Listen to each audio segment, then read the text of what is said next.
ќе слезам на теренот, на средината на теренот и ќе расправам за аналите на фудбалот. Ало? Ало?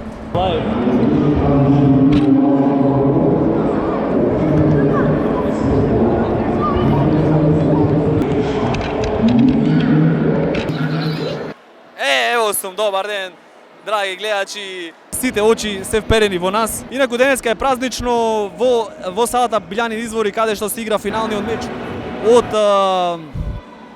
празничниот турнир, каде што аналите на фудбалот нели се доста проширени, но денеска нема да зборуваме за аналите на фудбалот, туку ќе зборуваме за тоа дали аналниот секс е подобар од вагиналниот секс. Мислам, како од старт можам да кажам дека не е подобар, бидејќи пенисот е предвиден за вагинална пенетрација, а не е предвиден за анална пенетрација. Мислам, аналниот ректум се знае зошто служи, но сепак предизвикува некои, да речеме, овие деца малце сметаат, сега интерферираат во понудата.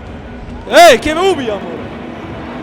И како што кажав, значи се буди таа некоја машка доминација и затоа нас машките ни е интересно да ги пенетрираме на девојките во аналниот ректум.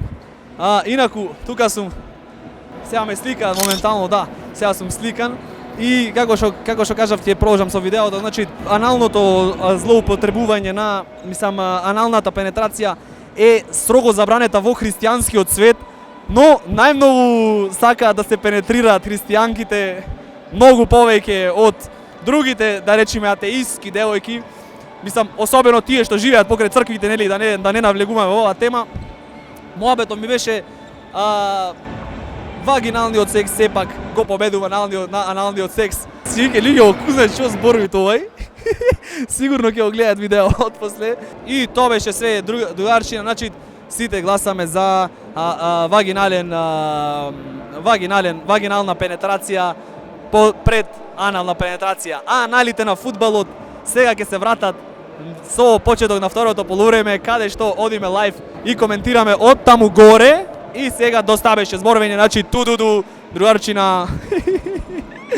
Значи не е смешно видео. Трагично е.